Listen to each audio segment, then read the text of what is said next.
Assalamualaikum warahmatullahi wabarakatuh. Selamat pagi semuanya.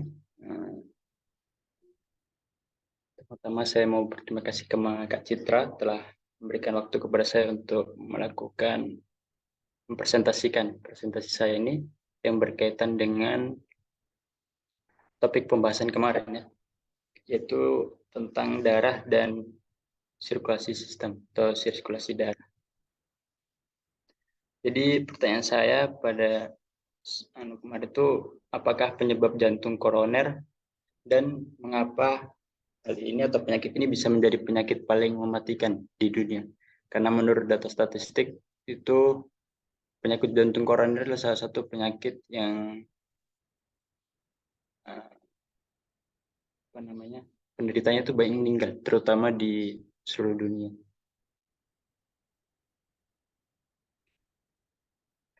Ini untuk kemampuan akhir audiens yang saya harapkan ada dua. Yang pertama itu mengetahui fungsi normal mekanisme pemberian nutrisi pada jantung. Dan yang kedua, mengetahui bagaimana mekanisme-mekanisme patofisiologis untuk masalah pada pemberian nutrisi jantung. Karena penyakit jantung koroner ini nanti berbicara tentang atau berkaitan dengan pemberian nutrisi ya. Pemberian nutrisi pada jantung, terutama pada otot jantung. Jadi di saat ini nanti saya akan menjelaskan pertama-tama bagaimana jantung itu dapat mendapatkan nutrisi. Karena pada pembahasan kemarin itu, kalau tidak salah yang pemberian nutrisi pada jantung ini belum kita bahas. Jadi untuk lebih dapat mengetahui sebuah penyakit, langkah baiknya kita mengetahui dulu bagaimana mekanisme normalnya pada pemberian nutrisi pada jantung.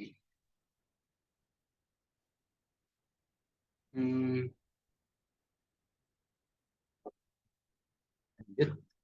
Untuk pendahuluan, jadi untuk mempertahankan homeostasis atau kondisi konstan dalam tubuh kita ini materi esensial seperti oksigen dan nutrien ini harus diangkat secara terus-menerus dari lingkungan luar dan dihantarkan ke sel. Kemudian sisa-sisa metabolit juga harus dibuang secara bersamaan dan itu dilakukan terus-menerus. Kemudian selain panas berlebih yang dihasilkan oleh otot harus diangkut ke kulit, yang dimana kulit ini adalah tempat panas dilepaskan untuk nantinya membantu mempertahankan suhu tubuh yang konstan atau normal.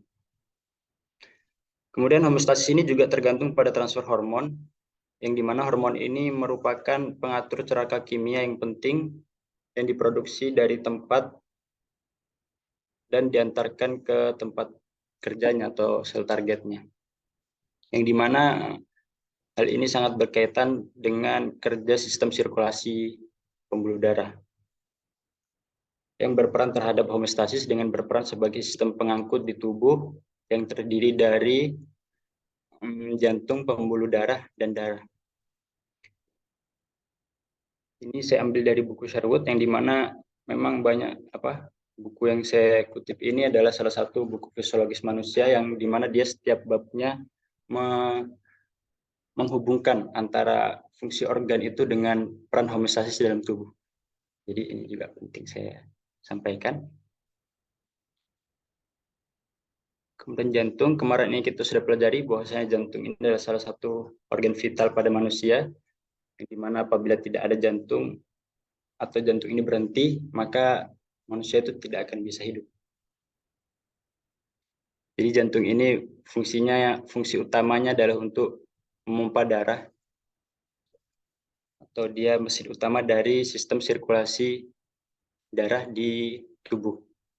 Dimana kemarin kita sudah pelajari bahwa jantung ini memiliki 4 ruangan, yang dimana setiap ruangan itu memiliki katup-katup, dimana katup ini adalah untuk mencegah darah balik ke ruangan dan untuk memastikan aliran darah itu satu arah.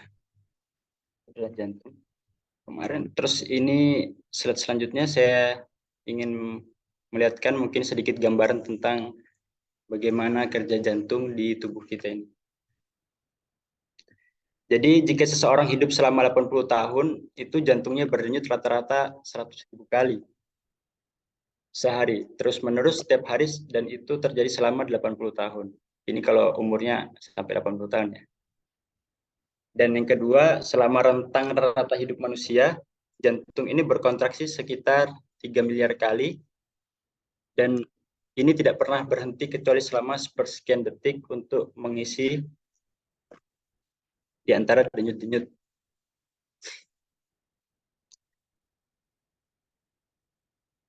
Untuk itu, makanya pentingnya pemberian nutrisi pada jantung. Hal ini juga didukung oleh komponen-komponen pada sel-sel otot jantung, yang dimana di jantung itu mengandung banyak mitokondria, di mana mitokondria ini adalah salah satu organel dalam sel yang berfungsi untuk memproduksi ATP, yang nantinya ATP ini akan diubah menjadi ya ATP yang nantinya menjadi apa namanya, tenaga atau ya energi, yang dimana kekuatan energi itu sangat berkaitan dengan oksigen ya. Jadi 40% volume sel otot jantung ini ditempati oleh mitokondria, yang dimana hal ini menunjukkan betapa bergantungnya jantung pada penyaluran oksigen dan metabolisme aerobik untuk menghasilkan energi bagi jantung untuk berkontraksi terus-menerus. Dan juga otot jantung ini memiliki banyak myoglobin, yang dimana myoglobin adalah sebuah protein yang dia dapat menyimpan oksigen dalam jumlah terbatas, yang nantinya mungkin bisa dilepaskan sewaktu-waktu apabila jantung ini membutuhkan segera oksigen. Tapi itu pun dalam jumlah terbatas ya myoglobin. Jadi dia tidak bisa menyimpan terlalu banyak oksigen. Kemudian bagaimana sel-sel jantung ini mendapatkan nutrisi? Jadi ini saya akan menjelaskan bagaimana mekanisme-mekanisme yang terjadi.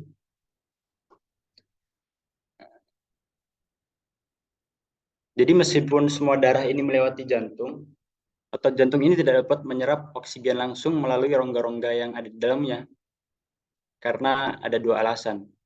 Yang pertama, lapisan endokardium atau lapisan paling dalam pada organ jantung ini kedap air, sehingga tidak memungkinkan darah mengalir dari rongga jantung ke dalam miokardium. Jadi itu apa namanya, kekedap airan endokardium ini dia tidak memungkinkan darah nanti untuk mengalir dari rongga dalam ke miokardium. Miokardium ini kan lapisan tengah dari jantung. Karena jantung ini memiliki 3 lapisan. Yang pertama perikardium, lapisan terluar yang dia berfungsi untuk melindungi jantung, yang berisi plasma, kebanyakan isinya plasma. Kemudian miokardium yaitu sel-sel otot jantung yang dia berfungsinya utama untuk kontraksi jantung ya. Kemudian ada endokardium, yaitu endokardium bagian dalam lapisan dalam dari jantung. Kemudian yang kedua, dinding jantung ini terlalu tebal untuk difusi oksigen dan zat lain dari darah dalam rongga ke masing-masing sel jantung. Ya, ini juga salah satu alasan, sebenarnya hampir sama sih dengan alasan pertama. Maka dari itu, seperti jaringan lainnya di tubuh kita ini, otot jantung ini juga harus menerima aliran darah melalui pembuluh darah, yang dimana secara spesifik aliran ini melalui yang disebut dengan sirkulasi koronaria, di mana arteri-arteri koroner ini bercabang dari aorta tempat setelah katup aorta, dan vena-vena koronaria mengalirkan isinya ke dalam atrium.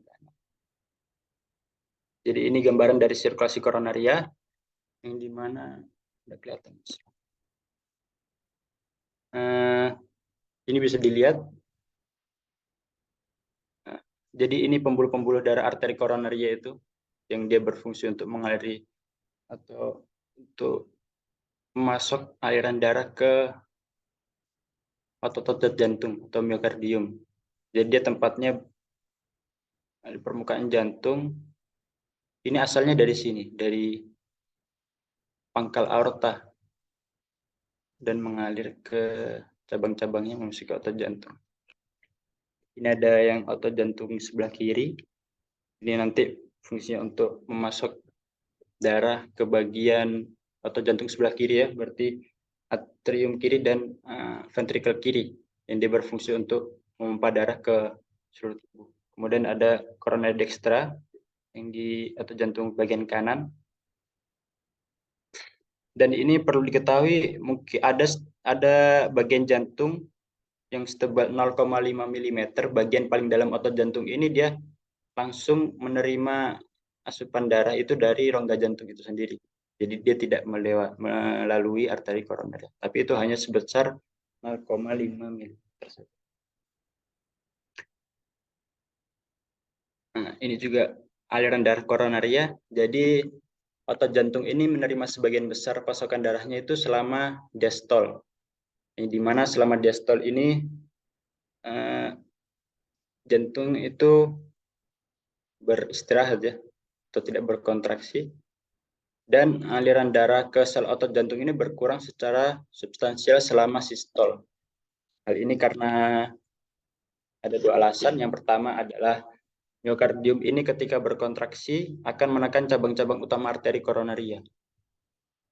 Jadi ketika jantung berkontraksi ini, pembuluh darah arteri koronaria yang ada di permukaan jantung ini tertekan, sehingga aliran darah itu berkurang begitu yang masuk ke dalam pembuluh darah arteri koroner. Dan yang kedua, pada katup aorta yang terbuka ketika jantung itu berkontraksi, ini menutup secara parsial pintu masuk ke pembuluh koronaria.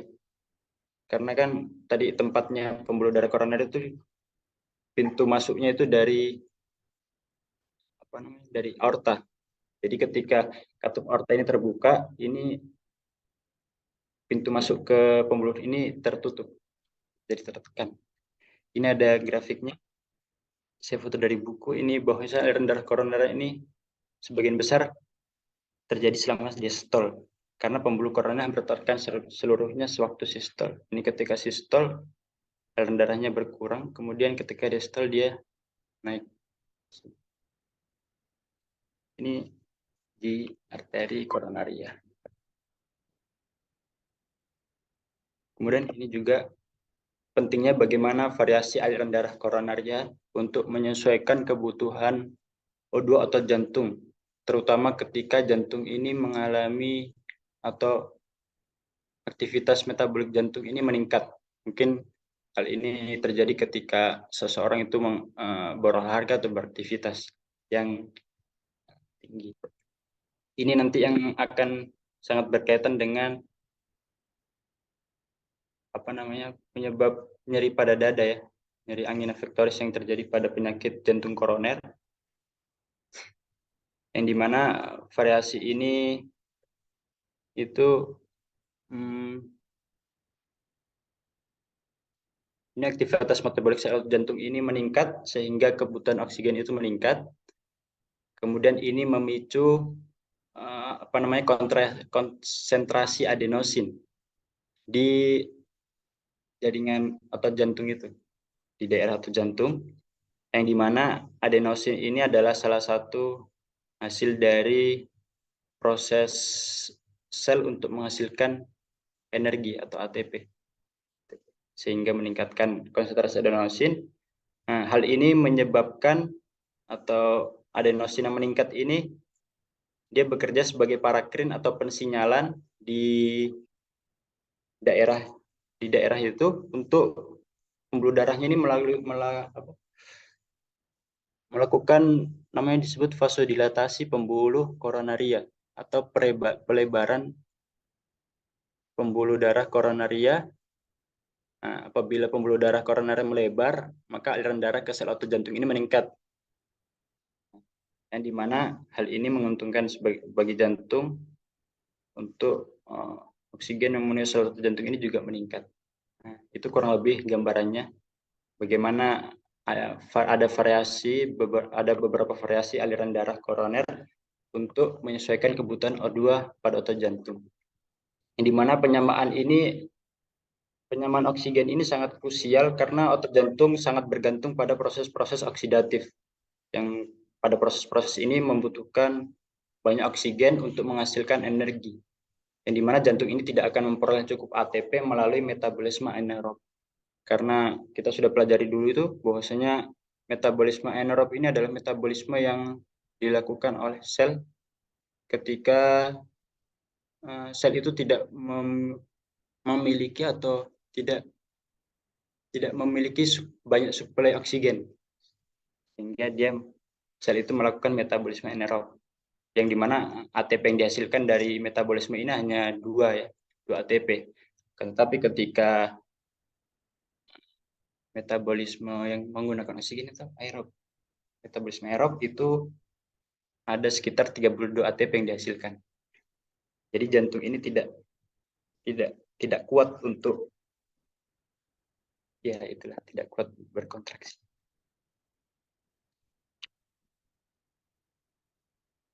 Mungkin itu untuk mekanisme pemberian nutrisi pada jantung. Setelah kita mengetahui sedikit atau secara singkat bagaimana pemberian nutrisi pada jantung, maka kita akan memasuki pada topik utamanya, yaitu penyakit jantung koroner atau biasa disebut atau disingkat dengan PJK.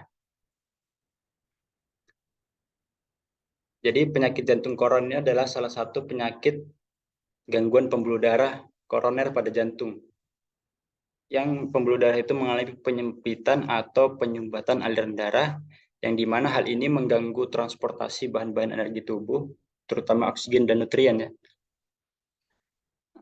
Sehingga hal ini dapat mengakibatkan terjadinya ketidakseimbangan antara suplai oksigen dan kebutuhan oksigen pada sel-sel otot jantung. Dan hal ini, ketidakseimbangan ini menimbulkan gangguan pompa jantung dan berakhir pada kelemahan dan kematian sel-sel jantung. Jadi penyakit jantung koroner ini adalah sesuai namanya, koroner berarti dia penyakit yang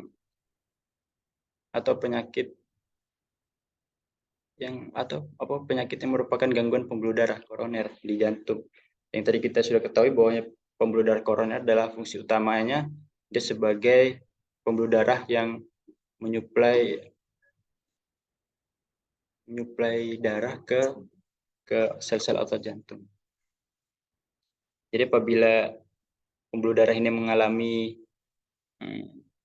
gangguan atau penyempitan, itu akan menyebabkan gangguan fungsi jantung utamanya itu. Untuk patofisiologis, jadi penyakit jantung koroner ini adalah penyakit yang dimana kolesterol itu tertimbun di dinding bagian pembuluh darah atau dinding endotel ya, kalau kita bisa sebut, yang dapat mengakibatkan pembuluh darah ini mengalami penyempitan dan aliran darah pun menjadi tersumbat. Akibatnya fungsi jantung terganggu karena harus bekerja lebih keras untuk memompa aliran darah. Seiring berjalan waktu, arteri-arteri koroner ini makin sempit dan mengeras. Inilah yang nantinya disebut dengan penyakit aterosklerosis. Aterosklerosis adalah satu penyakit pembuluh darah yang berkaitan dengan menyempitnya lumen pada pembuluh darah diakibatkan oleh penumpukan plak-plak atau mungkin paling utamanya kolesterol ya, kolesterol jahat. Itu dia, ini ada gambarnya nih. Jadi dia bermula dari endotel. Nah, dia nanti ya bermula dari endotel nanti menumpuk. Nah, ini disebut dengan aterosklerosis. Nanti ini mungkin lebih lanjutnya dibahas sama Bagus, karena dia topik pembahasannya tentang ini.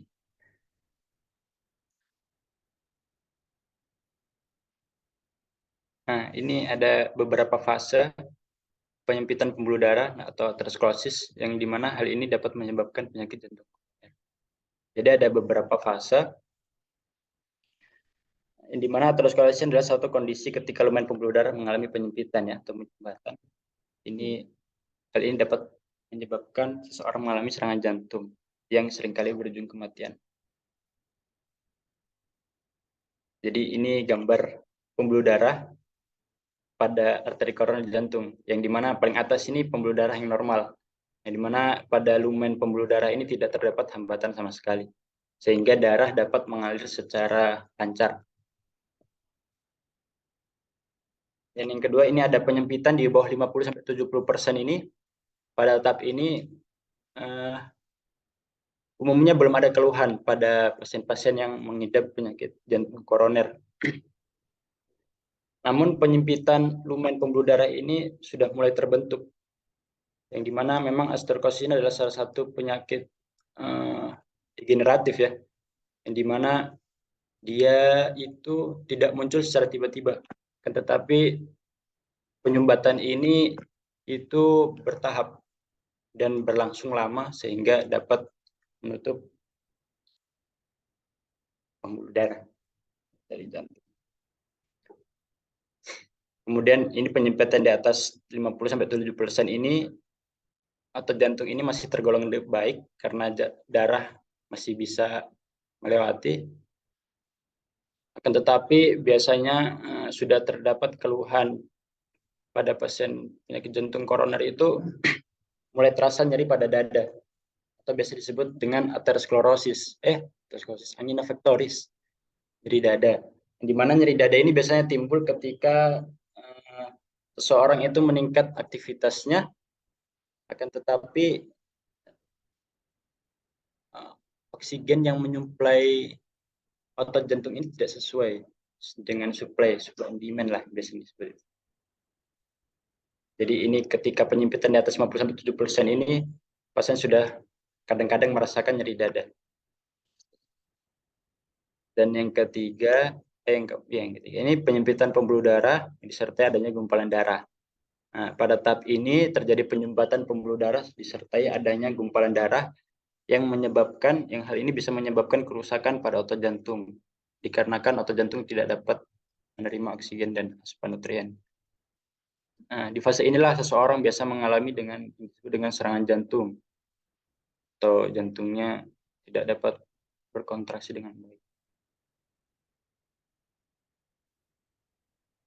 Gejala klinis, ini gejala klinis yang dialami oleh pasien ya tentunya. Jadi nyeri dada ini atau angina pectoris ini, istilah ini pertama kali digunakan pada tahun 1744 oleh Herbert Dehn, adalah salah satu dokter jantung pada tahun itu, pada masa itu. Jadi secara klinis, angina ini diklasifikasikan sesuai dengan pemicu dan lama gejala. Jadi angina ini ada dua klasifikasinya untuk penyakit jantung koroner itu. Yang pertama adalah angina stabil, dan yang kedua adalah angina tidak stabil. Di mana angina stabil ini perasaan nyeri dada yang dialami oleh orang mengidap penyakit jantung koroner ketika olahraga atau aktivitas metabolik jantung meningkat. Dan hal ini stabil dan jangka lama itu maksudnya dia itu ya begitu-begitulah. Dia tidak terus, tapi dia sering nyeri dada hanya ketika berolahraga. Nah, nyeri tersebut dinamai dengan ya angina stabil ini. Ini mungkin bisa dihilangkan dengan cara seseorang itu istirahat atau menurunkan aktivitas jantung. Sehingga ketika aktivitas jantung menurun, itu akan stabil dan hilang rasa nyerinya. Dan yang kedua adalah angina tidak stabil, yang dimana hal ini nyeri yang terjadi kapanpun, walaupun pada saat beristirahat. Dan rasa nyeri ini menetap tanpa berhenti untuk waktu yang lama. Nah, hal ini menandakan bahwasanya pembuluh darah itu tertutup. Pembuluh darah itu tertutup secara total ya. Hal ini dapat menyebabkan kematian jaringan atau jaringan jantung yang disebut infark miokardium, yang dimana hal ini akan berujung ke serangan jantung. Apabila kalau serangan jantung ini harus dibawa segera ke rumah sakit, kalau tidak ya meninggal. Angina tidak stabil ini lebih jarang terjadi dibandingkan angina stabil, tetapi lebih berbahaya. Penyebabnya adalah plak penyakit arteri koroner yang pecah. Jadi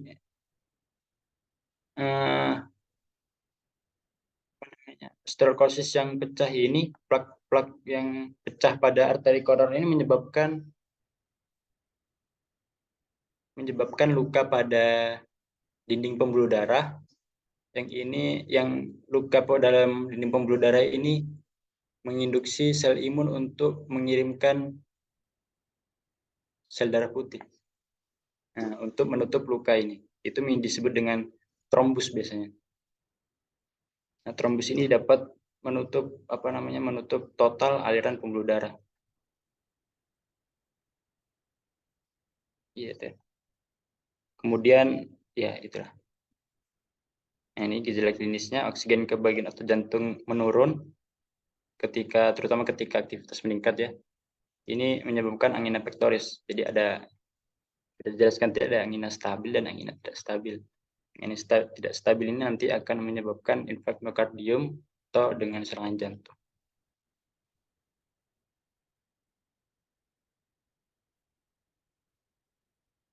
Ini faktor risiko penyakit jantung koroner.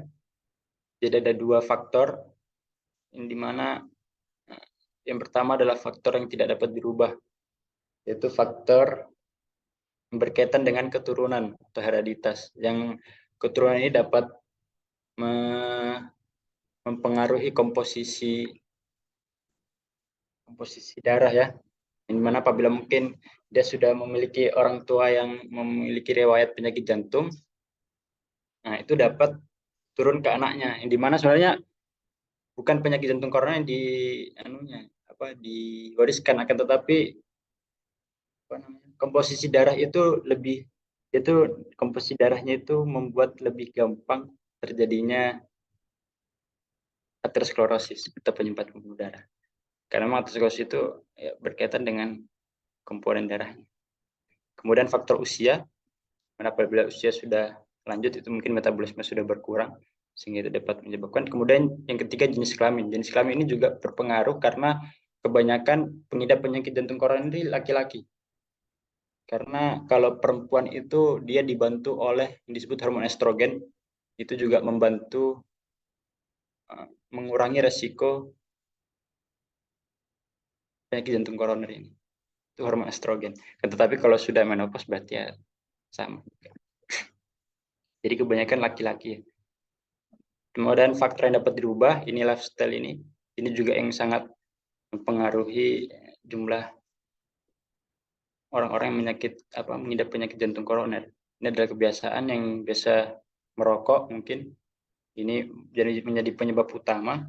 Kemudian hipertensi. Hipertensi ini juga dapat menyebabkan tingginya mungkin resiko aterosklerosis yang terjadi. Hipertensi ya. Kemudian peningkatkan kolesterol dalam serum. Ini juga salah satu komponen dari plak-plak yang ada di pembuluh darah. Kemudian kurang aktivitas fisik. Diabetes, obesitas, dan stres. Ini faktor-faktor yang dapat kita rubah atau kita mungkin dapat mencegah penyakit jantung koroner ini dengan menghindari faktor ini. Kemudian sudah ya, sebenarnya ada kesimpulan. Mungkin itu saja yang saya bisa sampaikan. Seperti ada pertanyaan dari audiens, mungkin bisa ditanyakan. Mungkin berkaitan dengan,